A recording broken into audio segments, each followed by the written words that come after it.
దేశం అభివృద్ధి పదంలో ముందుకు పోవాలంటే అంతరాలు లేని సమాజం రావాలని మంత్రి సీతక్క ఆకాంక్షించారు. ప్రతి ఒక్కరూ మహిళలను గౌరవించి ప్రోత్సహిస్తే అద్భుతాలు సృష్టించగలరన్నారు. సంప్రదాయం పేరుతోటి సమాజంలోని ఇంకా మహిళలను చిన్నచూపు చూస్తున్నారని ఆవేదన వ్యక్తం చేశారు సీతక్క. మహిళలు ఎంతో ఎత్తుకు ఎదిగినా వారిపై వివక్ష కొనసాగటం బాధాకరమన్నారు. హైదరాబాద్ ఫిలిం నగర్లోని ఓ కన్వెన్షన్ సెంటర్లో వైసెల్ limelight awards Sumadhura Infracon private limited Manepalli jewellery సంయుక్తంగా అవార్డులు ప్రదానోత్సవ కార్యక్రమం ఏర్పాటు చేసింది. ఈ కార్యక్రమానికి మంత్రి సీతక్క ముఖ్య అతిథిగా పాల్గొన్నారు. ఈ వేడుకల్లోని మంత్రితో పాటుగా సినీ నటుడు సుమన్, పలువురు ప్రముఖులు పాల్గొన్నారు.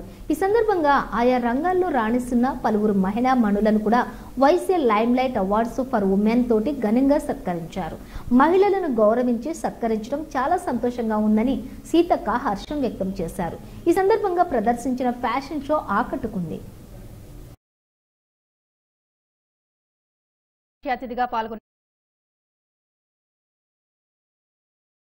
కాదు దేశాన్ని ఏలినటువంటి వాళ్ళు ఉన్నారు. కుటుంబంలో అమ్మ లేకుంటే, చెల్లి లేకుంటే, భార్య లేకుంటే మరి మేము ఇంత గొప్ప వాళ్ళమని చెప్పుకునేటువంటి మగవాళ్ళ వెనుక ఖచ్చితంగా స్త్రీ ఉంటుంది. వారి యొక్క శ్రమను గౌరవించండి, వారి యొక్క నైపుణ్యాన్ని, వారి యొక్క తెలివితేటలను గుర్తించండి, వారికి సపోర్ట్ చేయండి. తప్పకుండా సమాజం అంతరాలు లేకుండా అందరం ఈక్వల్ గా ఉండేటువంటి రోజు వస్తుంది. ఆడవాళ్ళని అటువంటి చిన్న చూపు లేదా అసమానత్వంతో చూసేటువంటి రోజు లేని రోజే నిజమైనటువంటి రోజుగా ఒక అక్కలుగా, తమ్ములు, చెల్లెలుగా, అమ్మలుగా గర్వపడతారు, సంతోషిస్తారు.